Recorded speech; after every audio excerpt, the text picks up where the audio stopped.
마태복음 12장 17절에서 21절까지 말씀을 봉독해 올립니다. 이는 선지자 이사야를 통하여 말씀하신 바, 보라 내가 택한 종 곧 내 마음에 기뻐하는 바 내가 사랑하는 자로다. 내가 내 영을 그에게 줄 터이니 그가 심판을 이방에 알게 하리라. 그는 다투지도 아니하며 들레지도 아니하리니 아무도 길에서 그 소리를 듣지 못하리라.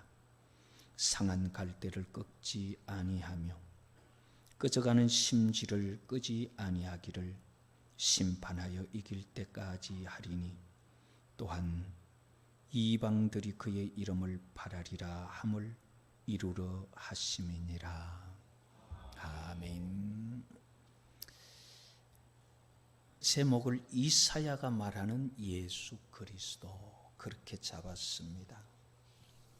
이사야가 말하는 예수님에 대해서 살펴보는 만큼 오늘 본문은 마태복음 12장 17절부터 21절 말씀이지만은 오늘 참고로 할 이사야 말씀은 이사야 41장 1절부터 8절 말씀과 또 이사야 9장 1절에서 7절 말씀, 그리고 또 이사야 53장 5절에서부터 12절, 이 세 곳을 우리가 함께 살펴야 하는, 그래야 알 수 있는 그런 부분입니다.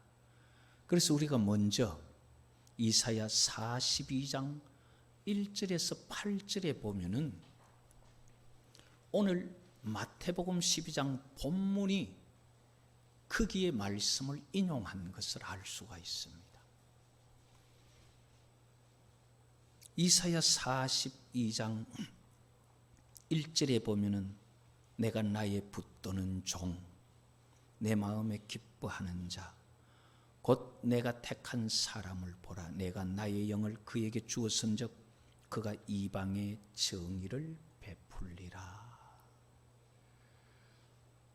오늘 마태복음 12장 18절에는 뭐라고 말하냐? 보라, 내가 택한 종, 곧 내 마음에 기뻐하는 바 내가 사랑하는 자로다. 내가 내 영을 그에게 줄 터이니 그가 심판을 이방에 알게 하리라. 이사야가 말하는 예수 그리스도에 대한 예수님의 하는 일 첫 번째는 뭐냐 하면은요, 마태복음대로 하면은 이방의 심판을 알게 한다. 이사야가 말한 대로 하면은 이방의 정의를 알게 한다. 이 이방의 심판을 알게 한다는 게 무슨 말이냐? 사실은 이 이방의 심판을 알게 한다, 이 말이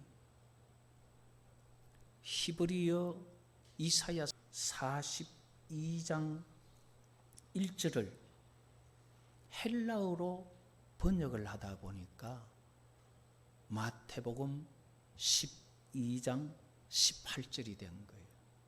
그런데 이 헬라어를 또다시 우리 한국말로 번역을 하다 보니까 크리시스라는 이 말을 우리말로는 심판으로 번역을 했어요. 그래서 원래 히브리어에서 말하는 말이 무슨 말인지 한번 살펴보면은 예수님 하는 일이 이거구나, 좀 더 이해가 쉬워요.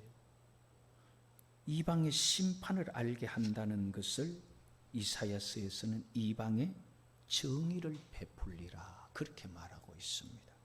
그럼 이방의 정의를 베풀리라 말하는 이 정의가 히브리 말로 무슨 말이냐 하면은 미시파트라는 말인데, 사전에서 보면은 한마디로 그것을 옮기면 어떤 말이냐, 미시파트라는 말은 공식적인 선언입니다.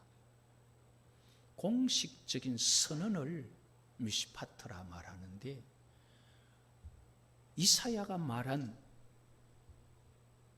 하나님 기뻐하시는 종, 하나님의 여호와의 영을 준 그 종이 할 일은 이방에 공식적인 선언을 알게 한다 이 말이에요. 그러면은 구약에서 여호와 하나님께서 공식적으로 이스라엘 백성들에게 선언한 게 뭐냐 하는 거예요.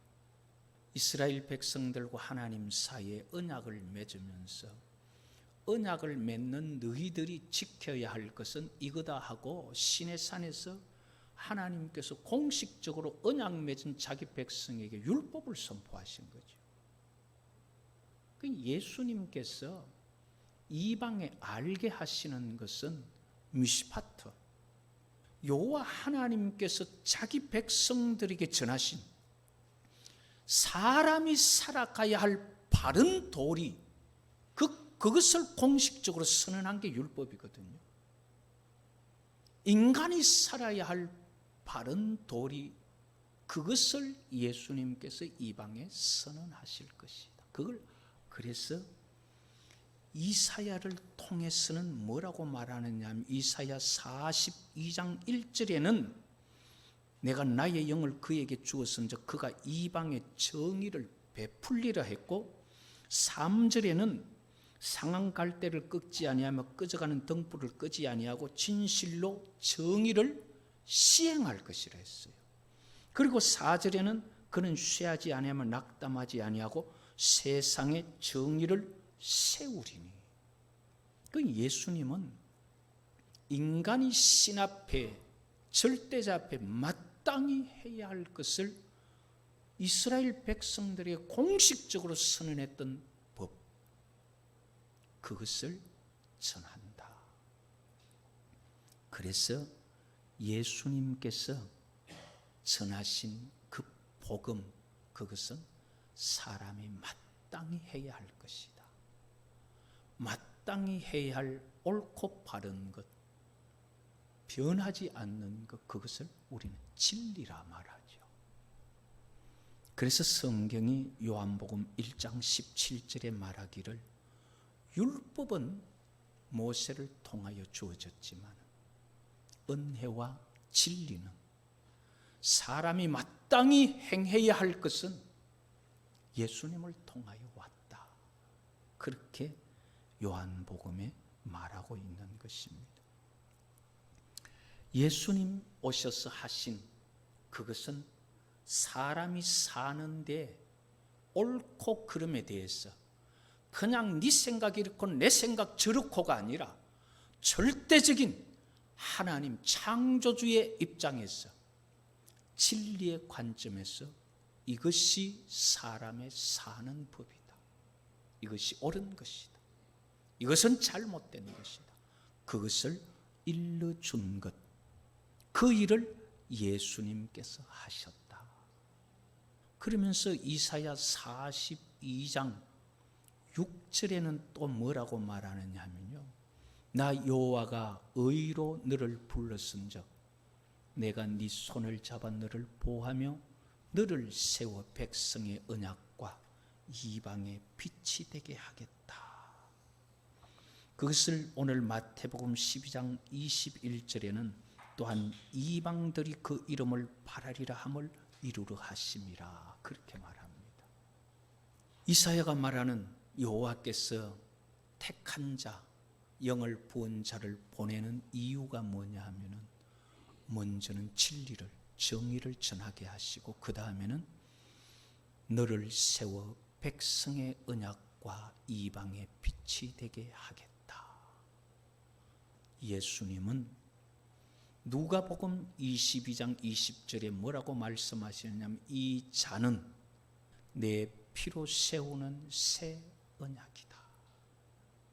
이사야가 말했듯이 백성의 언약과 이방의 빛이 되게 하는 예수님은 자기의 피로 말미암아 언약의 피를 삼아서 모든 백성들과 하나님과 사이에 언약을 맺게 하는 언약의 도구로 삼겠다는 거죠.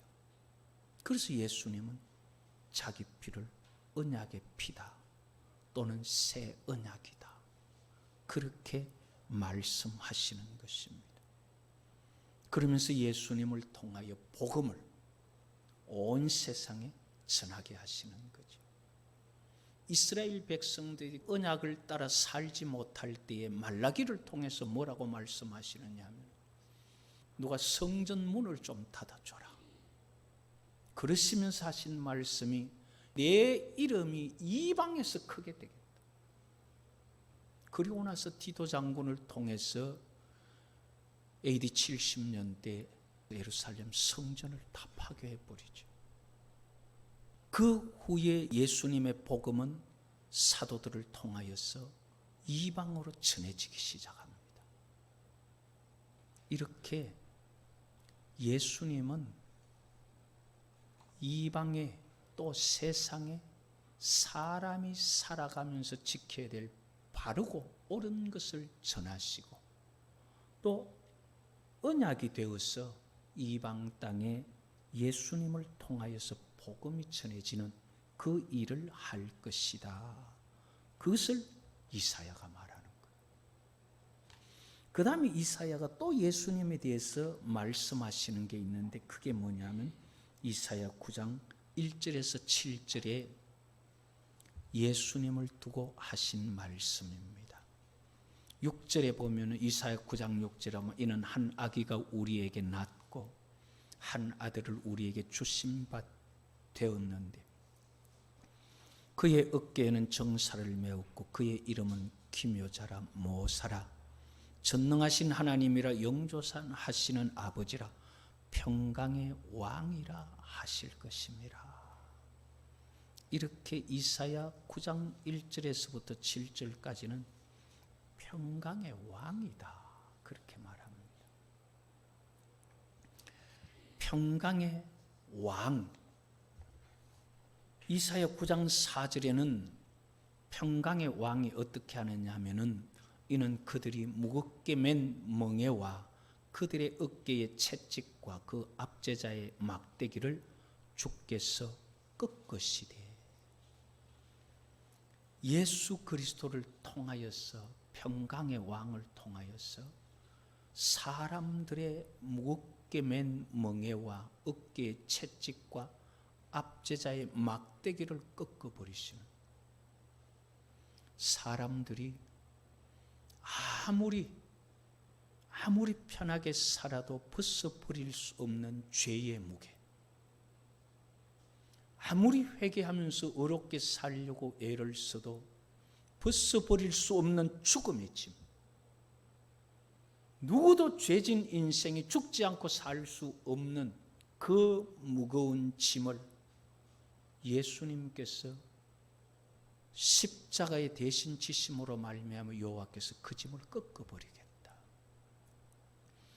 그런 죄에 대한 해결과 죽음에 대한 해결이 되고 나면은 우리 인생에게는 평강이 있게 돼요. 그래서 예수님을 평강의 왕이다, 우리의 죽음의 짐, 그래서 지옥 갈 수밖에 없는 멸망의 짐을 우리의 어깨에서 벗길 수 있는 분이 예수님입니다. 그래서 이사야가 한 아기가 우리에게 낳는데 그 어깨에는 정사를 메었고 그를 평강의 왕이라 할 것입니다. 그럼 이 예수님께서 이렇게 우리의 어깨에 메어진, 우리 인생에 메어진 죽음의 짐을 어떻게 벗기느냐, 그것을 이사야 53장 5절에서부터 12절, 세 번째 이사야가 말하는 이사야 53장 5절에서 12절에 보면 평강의 왕인, 자기 백성의 왕인 예수님께서 자기 백성의 죄를 자기가 대신 지고 간다는 거예요. 그래서 자기가 그 백성의 죄를 대신 지고 감으로 말미암아 자기 백성들의 어깨에 매였던 것을 끌어버리는데, 이사야 53장 5절에 보면은 그가 찔림은 우리의 허물 때문이요 그가 상함은 우리의 죄악 때문이다.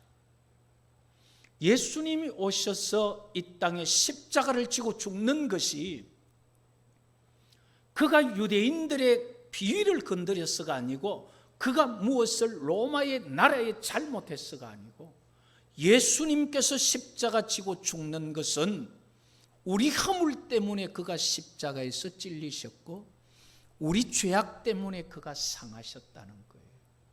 그걸 벌써 예수님 십자가 지기 전에 이사야를 통해서 벌써 예언하고 있는 거예요. 예수님은 자기 백성의 죄를 지고 죽을 것이다. 그렇게 해서 평강의 왕으로서 자기 백성들 어깨의 모든 죄와 사망을 벗기고 그들에게 평강을 줄 것이다.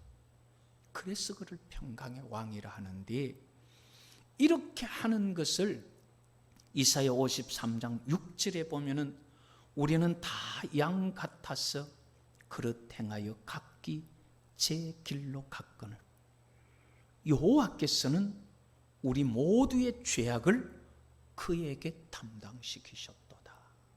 이사야 53장 10절에는 어떻게 말씀하시느냐 하면, 여호와께서 그에게 상함을 받게 하시기를 원하사 질고를 당하게 하셨은저.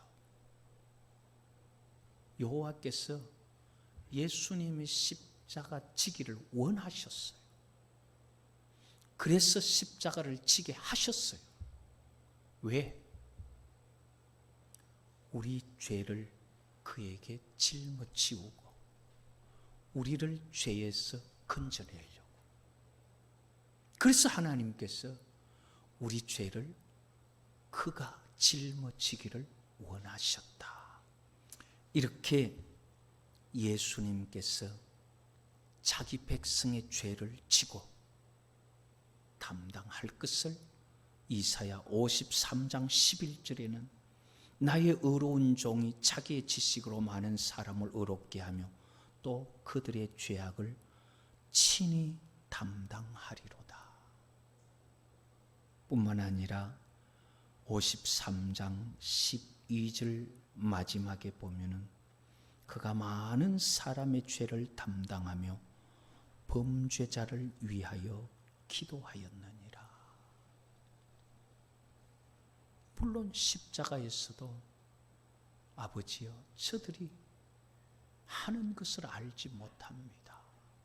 그렇게 기도했지만 예수님은 모든 일 다 이루시고 부활하셔서 지금 하나님 보좌 우편에 계시면서도 자기 백성 죄인들을 위하여 기도하고 계신다는 거예요. 로마서 8장 34절에 보면은 누가 정죄하리요? 죽으실 뿐 아니라 다시 살아나신 이는 그리스도 예수시니 그는 하나님 우편에 계신 자요. 한번 따라 하십시다. 우리를 위하여 간구하시는 자신이라. 그래서 우리가 예수님을 제대로 바라볼 줄 안다면 우리를 위해서 그렇게 간구하는 그분의 그 마음을 외면하고 죄를 지을 수가 없다는 거예요. 이렇게 예수님은 많은 사람의 죄를 담당할 뿐만 아니라 범죄자를 위하여 기도하였다. 이사야 53장 10절에 여호와께서 그에게 상함 받게 하시기를 원하사 질고를 당하게 하셨은즉 그의 영혼을 속건 제물로 드리기에 이르면, 자, 예수님께서는 하나님 여호와께서 원하셔서 십자가를 지십니다. 그러면 여호와께서 하신 말씀, 그의 영혼을 속건 제물로 드리기에 이르면, 예수님의 영혼, 예수님, 여기서 영혼이라 말하는 것은 영과 혼과 육의 전인적인 생명을 말하는, 그 인생, 그 생명을 하나님 앞에 속건 제물로 드렸다. 이 속건 죄물이 뭐냐 하면은, 속건죄라는 것은 아사함이라는 말로서 죄과, 내가 죄를 지었으면 그 보상을 어떻게 해야 되나? 아무것도 할 수 없으니까 생명으로 죽어야 되는 수밖에 없어요. 그래서 우리가 죽어야 할 그것을 예수님께서 자기 생명을 속건제물로 우리의 죄값을 지불하셨다. 예수님의 생명을 내가 지은 죄값으로 지불하셔서, 그래서 자기 백성을 평강으로 인도하고 자기 백성이 평강의 삶을 살아 하나님 앞에 구원받도록 기도하고 있다. 그것을 이사야가 예수님을 전하는 말입니다. 그래서 이사야가 전하는 예수 그리스도는 어떤 분이냐? 진리를 전하고 옳고 그름을 세상에 바르게 전하는 분이다. 세상에 많은 이론들이 많지만은 창조주가 원하는 절대적인 참된 진리는 예수 그리스도가 전한 것 외에 없는 거예요. 그래서 예수 그리스도는 정의를 이방에 알게 한다. 진리를 전하는 분이고, 그 다음에 세상 많은 사람들이 죄로 말미암아 죽을 수밖에 없는 그 죄값을 자기 영혼으로, 자기 생명으로 치름으로 말미암아 세상 사람들의 어깨에 무거운 사망의 짐과 죽음의 짐을 벗겨버린 평강의 왕이다. 그 다음에 마지막으로 이사야가 전하는 말은, 그 평강의 왕으로 우리의 짐을 벗기기 위해서 자기가 그 짐을 지고 가는, 세상 죄를 지고 가는 어린 양이다. 그래서 그가 찔린 것, 그가 상한 것은 우리 거다. 내가 잘못한 거다. 이렇게 이사야가 전하는 예수님을 우리가, 진리를 우리에게 전해주고 살 길을 전해주고 죄의 짐을 벗을 수 있는 길을 알려주고 자기가 친히 지고 가신 그분을 우리가 주로 왕으로 모시고 예수님과 함께 그 나라에 다 들어갈 수 있는 복이 있기를 여호와의 이름으로 축복합니다.